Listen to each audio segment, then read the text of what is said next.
une demi-heure d'information et de décryptage que vous pouvez suivre sur les sites et applications de Radio J et en vidéo sur Facebook Live.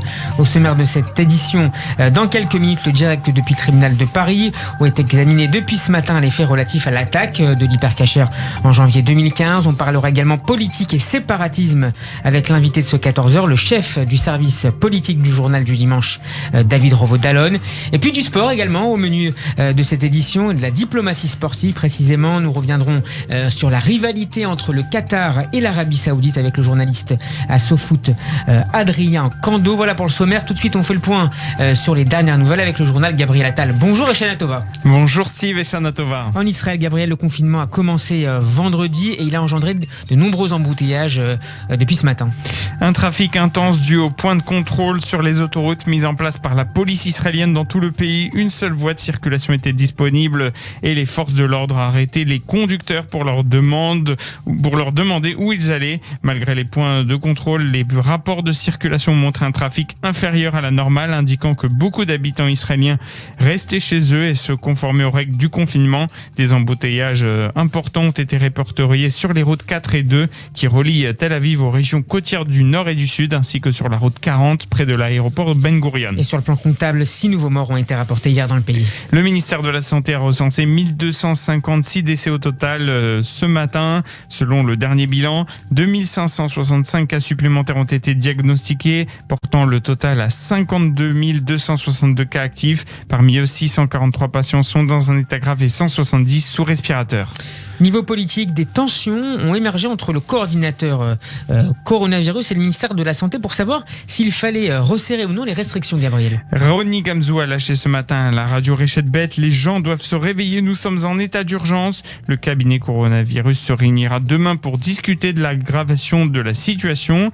Il décidera si les mesures prises sont suffisantes ou si le gouvernement devrait resserrer le confinement.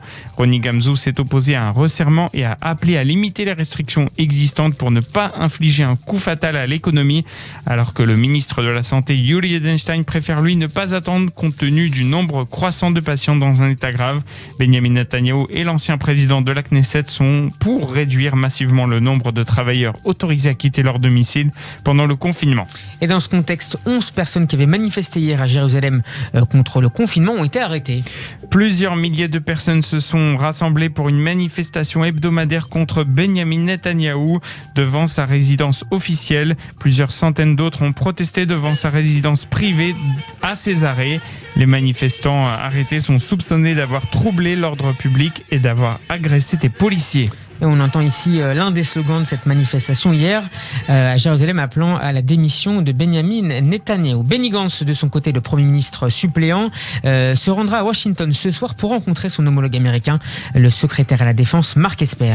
Le ministre de la Défense israélien devrait aussi rencontrer d'autres hauts responsables du Pentagone. Ils discuteront de la garantie de l'avantage militaire qualitatif d'Israël face à la pression des Émirats pour acheter des avions furtifs F-35 aux États-Unis, mais aussi de la politique internationale concernant l'Iran et de la prévention du renforcement et de l'enracinement de Téhéran au Moyen-Orient, ainsi que de la coopération en matière de sécurité entre Israël et les États-Unis. Diplomatie maintenant, la normalisation des relations entre Israël et le Soudan était l'objet d'une réunion hier à Abu Dhabi en présence de responsables américains, émiratis et soudanais. Une réunion qualifiée de décisive, mais Khartoum pose ses conditions. Le Soudan demanderait un vaste programme de soutien économique. Il réclamerait des expéditions de pétrole et de blé d'une valeur de 1,2 milliard de dollars pour faire face aux récentes inondations dévastatrices, une subvention de 2 milliards de dollars pour faire face à la crise économique et un engagement de soutien économique des États-Unis et des Émirats au cours des 3 prochaines années.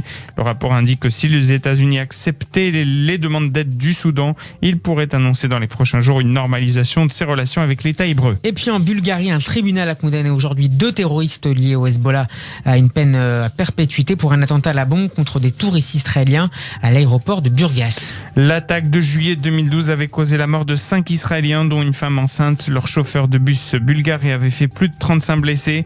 La juge a condamné les 2 hommes qui ont fui la Bulgarie et ont été jugés par contumace à la prison à vie sans libération conditionnelle, les déclarant coupables de terrorisme et d'homicide involontaire coupable. Les 2 terroristes ont été identifiés comme étant le Libano-australien Meliad Farah, âgé de 31 ans au moment de l'attaque, et le Libano-canadien Hassan El Hassan, âgé de 24 ans. Ils ont été inculpés en 2016 en tant que complices du kamikaze.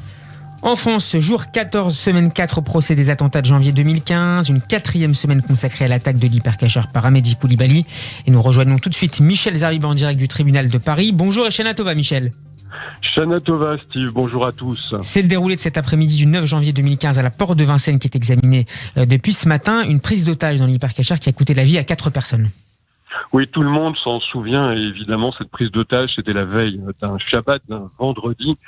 Et on a cru pendant longtemps que d'ailleurs il n'y avait pas eu de victimes. Hélas, les victimes l'avaient été dès les premières minutes où Koulibaly était rentré dans le magasin, dans la supérette, abattant tout de suite un des employés et aussi un client qui voulait rentrer dans le magasin. Ce matin, la cour, par la voix de Christian Do, qui est responsable de la section antiterroriste de la brigade criminelle, a évoqué notamment ces images qui ont été filmées par le terroriste lui-même sur sa GoPro, cette caméra embarquée. Des images glaçantes, mais elles n'ont pas été diffusées devant la cour. Le président du tribunal estimait qu'il ne fallait pas ajouter de l'horreur à l'horreur. Michel, la cour a visionné néanmoins ce matin des images particulièrement difficiles de la prise d'otage dans l'hypercacheur, non pas celle de la GoPro du terroriste, mais contrairement à ce qui s'était passé il y a 2 semaines concernant l'attaque de Charlie Hebdo, le président de la cour a prévenu les parties civiles de la violence des images qui allaient être diffusées. Violence insoutenable, c'est vrai, on le voit, on voit ce jeune homme, encore une fois, Yoram Cohen, qui se fait abattre sur ces images par le terroriste. On voit le client infortuné, c'est le moins qu'on puisse dire, Michel Saada, qui veut quand même rentrer dans le magasin, alors que la caissière, Zahari, justement, ne voulait pas le faire rentrer. Il sera abattu d'une balle dans le dos également. Et puis, on voit sur ces images aussi la tentative héroïque et désespéré d'un des jeunes otages à ce moment-là de Yoav Attab, qui essaye de prendre une Kalachnikov qui était posée sur un sac de farine. Hélas, l'arme va s'enrayer et on va voir sur les images suivantes le tir de Ahmed Koulibaly qui va ensuite, après avoir tué ces personnes, va rassembler tous les otages et va leur tenir pendant des heures un discours, une logorée, comme a dit le président, un discours plus ou moins compréhensible sur les raisons qui lui ont valu de rentrer dans ce magasin. Mais la raison principale, c'est sa haine furieuse des Juifs, car lorsqu'il a demandé comment s'appelait Philippe Braham, justement, quand lui a répondu son nom, Philippe Braham, il a compris qu'il était juif et il l'a assassiné. C'est donc une des motivations les plus importantes qui va être encore étudiée, bien sûr, cet après-midi. L'antisémitisme furieux de Koulibaly et cette logorée, évidemment, de justification de ces crimes. Merci vraiment beaucoup. Des images tout à fait impressionnantes. Merci beaucoup, Michel Zarbib, tous les jours depuis le tribunal de Paris. La suite du journal Gabriel, 13 nouveaux départements ont été classés en zone rouge. C'est évidemment l'actualité du coronavirus. 50 départements français sont désormais classés en zone de circulation active du coronavirus. Cette décision entraîne une augmentation de la capacité de dépistage et un renforcement des gestes barrières, port du masque, multiplication des contrôles. Il permet surtout aux préfets de prendre des mesures supplémentaires pour endiguer la propagation de la pandémie. Des mesures comme l'interdiction des rassemblements. Et puis le protocole sanitaire dans les écoles sera allégé à partir de demain. Lorsqu'un enfant sera testé positif, sa classe pourra continuer de se tenir normalement pour les autres élèves qui ne sont plus considérés comme cas contact, a indiqué hier le ministère de l'Éducation. L'objectif est de faire baisser le nombre de classes fermées. Jean-Michel Blanquer, invité d'RTL ce matin, est revenu sur ce sujet. Il a justifié ce nouveau protocole par le fait que les enfants ne se contaminaient que très peu entre eux. On sait autour de 2000, mais justement avec ce nouveau protocole, nous pensons que ce sera un peu moins dans les temps qui viennent. Évidemment, c'est un chiffre qui évolue tous les jours, donc il est un peu au-dessus de 2000 aujourd'hui, qui va sans doute descendre en dessous de 2000 au cours des jours qui viennent, précisément parce que l'application du nouveau protocole, qui se base sur le fait que on voit maintenant, d'après de nombreuses études, que les enfants se contaminent très peu entre eux, de même qu'il y a peu de contamination d'enfants à adultes. Et tout ceci permet d'avoir ce nouveau protocole qui va permettre d'avoir moins de classes fermées. Et puis la mort de la juge de la Cour suprême des États-Unis, Ruth Bader Ginsburg, décédée des suites d'un cancer du pancréas à 87 ans. Benjamin Netanyahu lui a rendu hommage. Le Premier ministre israélien a écrit sur son compte Twitter « Je me joins au peuple américain pour pleurer le décès de Ruth Bader Ginsburg, l'un des grands dirigeants judiciaires de notre temps. Elle était fière de son héritage juif et le peuple juif sera toujours fier d'elle », a-t-il ajouté. Merci Gabriel Attal. 14h10, le premier entretien de cette édition. Maître Eli Korsia, bonjour et Shana Tova. Bonjour, Shana Tova aussi à vous. Merci d'avoir accepté notre invitation. Vous êtes l'avocat de deux des ex-otages de l'Hypercacher, Andrea et Zari Siboni. Elles étaient toutes les deux caissières à l'époque dans ce supermarché situé à la porte de Vincennes. Maître Korsia, que retenez-vous de l'audience de ce matin ? C'est une audience extrêmement forte, extrêmement douloureuse, j'allais dire, mais nécessaire pour les victimes, les témoins et les familles de victimes qui étaient à l'audience ce matin. Beaucoup d'ailleurs n'étaient pas venus parce qu'ils ne voulaient pas affronter ce moment effectivement compliqué. Zari Siboni était là, Andrea Chamak n'est pas présent à cette audience, elle est restée en Israël, mais Zari parlera pour les deux cette semaine. Nous avons écouté ce matin le commissaire de la section antiterroriste de la brigade criminelle qui est venu, donc comme il l'avait fait la semaine dernière pour Charlie Hebdo. Il est venu aujourd'hui pendant plusieurs heures, il n'a pas fini d'ailleurs, on terminera, je vous parle de l'extérieur de la salle d'audience. Il va terminer son audition en début d'après-midi, pendant encore peut-être une heure et demie. Il a relaté séquence par séquence, presque minute par minute, ce qui s'est passé dans le magasin, aidé en cela, et c'est toujours compliqué par des photographies des lieux, évidemment ça replonge et ça plonge. C'est ce que vient de nous rapporter notre correspondant sur place, Michel Zarbib. Vous le disiez, Maître Korsia, l'une de vos deux clientes, Zari Siboni, doit s'exprimer devant la cour. Elle sera l'une des rares otages à le faire. Qu'est-ce qu'il a décidé à quitter Israël, où elle réside désormais, pour témoigner sur cette terrible après-midi ? C'était pour elle une mission qu'elle avait. Elle considère que c'est son devoir. Elle y avait pensé depuis déjà longtemps. On en avait beaucoup parlé ensemble. Et elle m'a dit voilà, je dois venir. Je dois témoigner devant la cour d'assises. Elle veut témoigner à plusieurs égards. D'abord pour dire comment tout cela s'est passé, comment l'horreur s'est déroulée. Elle a été une des interlocutrices, pour ne pas dire l'interlocutrice principale du terroriste durant tout le début de la prise d'otage. Vous savez, la plupart des morts ont lieu en même pas 15 minutes, même si la prise d'otage dure plus de 4 heures. Et elle a eu un rôle effectivement central dans cette prise d'otage meurtrière. Et donc elle vient pour témoigner, pour dire comment les choses se sont passées. Et puis aussi, elle estime qu'elle le doit vis-à-vis des 4 personnes qui sont tragiquement mortes devant elle. Et elle veut rappeler la mémoire de son collègue, par exemple Yohan Cohen, lors de l'audience. C'est pour toutes ces raisons qu'en dépit de toutes les complications, et je ne vous les détaille pas, qui compliquaient sa venue en France vendredi, eh bien elle est arrivée à Paris vendredi, veille de Rosh Hashanah d'Israël. Maître Korsia, le président de la cour d'assises spécialement composée, Régis de Jorna, a lu les mots prononcés par Amédi Koulibaly pendant l'attaque. Les avocats des victimes dont vous êtes lui avaient demandé de diffuser dès aujourd'hui la voix du terroriste. Plus tard, vous a répondu le président de la cour. Qu'est-ce qui justifiait votre demande et pourquoi, selon vous, le juge l'a refusé ? Alors Steve, sur ce point de vue, nous n'étions pas tous d'accord sur cette question-là. Donc en ce qui me concerne, je n'étais pas du tout favorable à ce que l'on diffuse la voix d'Amédi Koulibaly dans la grande salle de la cour d'assises. Tout simplement parce que j'estime qu'on n'a pas à donner cette petite victoire posthume à un terroriste, à un criminel, si il y avait eu 10 secondes ou 15 secondes avec tel journaliste, comme ça avait pu être le cas pour les frères Kouachi la semaine dernière. C'était une interview avec BFM, un entretien avec BFM qui avait duré à peine 10 secondes, on entendait très peu de choses. Là, c'est une logorée verbale qui est qui correspond à un entretien qu'a eu Amédi Koulibaly avec un de vos confrères de RTL, qui l'avait joint alors que c'était la prise d'otage en direct, et il rentre dans une logorée verbale qui ne veut strictement rien dire pendant de très très longues minutes, et j'estimais qu'il n'y avait pas lieu à entendre la voix du terroriste dans cet entretien qui n'en est finalement pas un, qui n'amène à rien de particulier au débat, et entendre sa voix, en tout cas c'est ce que ressentait aussi Zari Siboni, qui était tout à fait d'accord avec mon point de vue, ce n'était pas utile. Et le président a d'ailleurs décidé de retranscrire, de lire dans la salle d'audience la retranscription de cet entretien qui avait eu lieu entre Amédi Koulibaly Alors justement, et RTL, à ce propos, Maître Korsia, parmi les extraits lus, il y a cette question que le terroriste pose aux otages: vous êtes de quelle origine? Et l'un d'entre eux lui répond: juif. Koulibaly lui répond alors: vous savez pourquoi je suis là alors, Allah Akbar.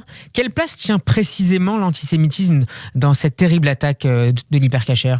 Alors, ce qu'il faut savoir, c'est que dès que le terroriste est dans l'hypercacher et qu'il va interroger les otages, la première question qu'il leur pose, c'est effectivement de savoir de quelle confession ils sont. Donc évidemment, ce procès de l'hypercacher est aussi le procès de l'antisémitisme. C'est une évidence, puisqu'il demande la religion des partis. Et d'ailleurs, avant d'assassiner froidement Philippe Braham, il va lui demander son nom. C'est au tout début de la prise d'otage.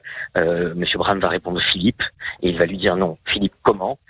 M. Braham va dire Philippe Braham, et c'est à ce moment-là que dans la seconde qui suit, il va décider de l'abattre d'une balle dans la tête. Donc on est quand même sur un procès qui est totalement lié à l'antisémitisme en France, cet antisémitisme qui a tué en janvier 2015 des personnes pour le simple fait qu'elles étaient de Français de confession juive. Merci beaucoup, Maître Elie Korchat, d'avoir répondu à mes questions. Je rappelle que vous êtes l'avocat de 2 des ex-otages de l'hypercacher. Bon après-midi, bon courage pour la suite des audiences. Merci à vous.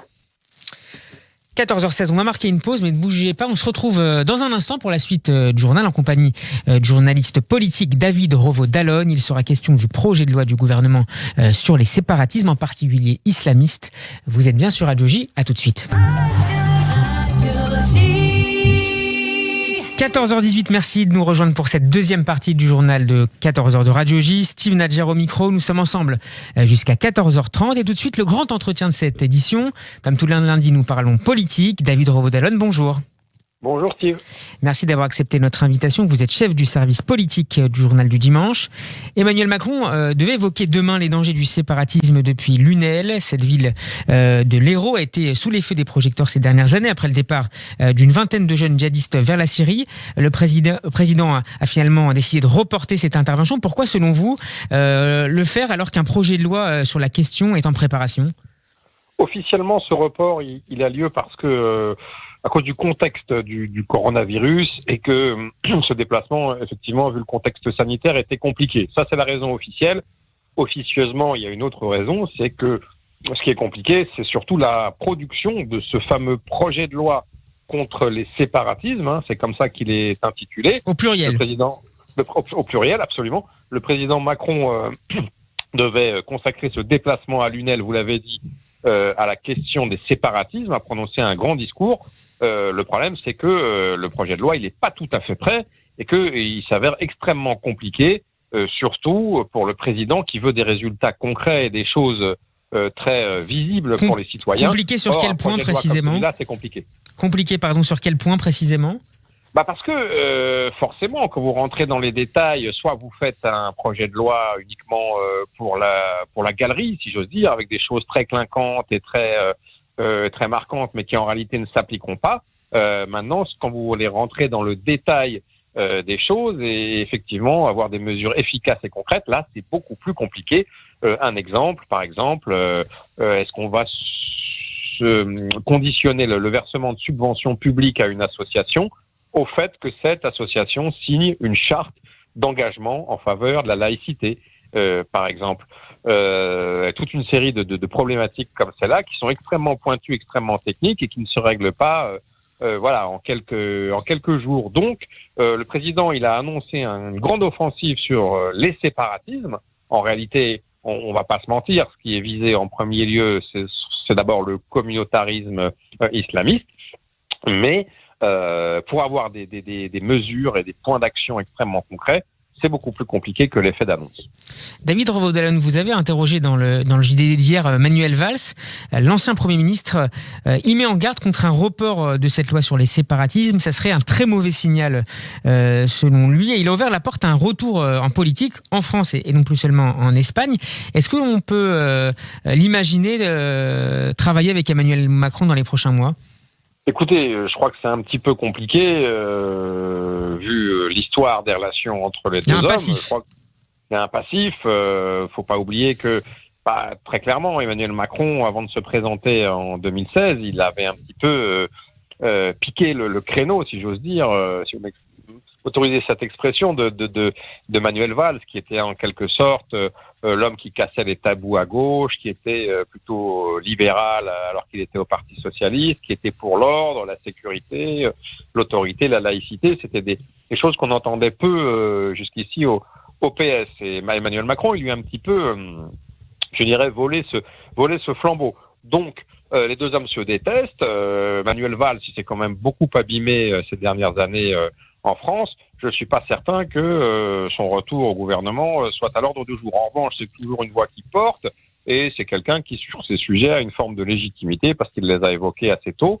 Donc, dans l'interview effectivement que vous évoquez, qu'il a donnée au Journal du Dimanche, il est assez... Enfin, en même temps, il soutient le président Macron dans son initiative de projet de loi contre les séparatismes, mais il est assez critique. Effectivement, vous l'avez dit, il dit que ça serait un très mauvais signal que de reculer ou de le reporter.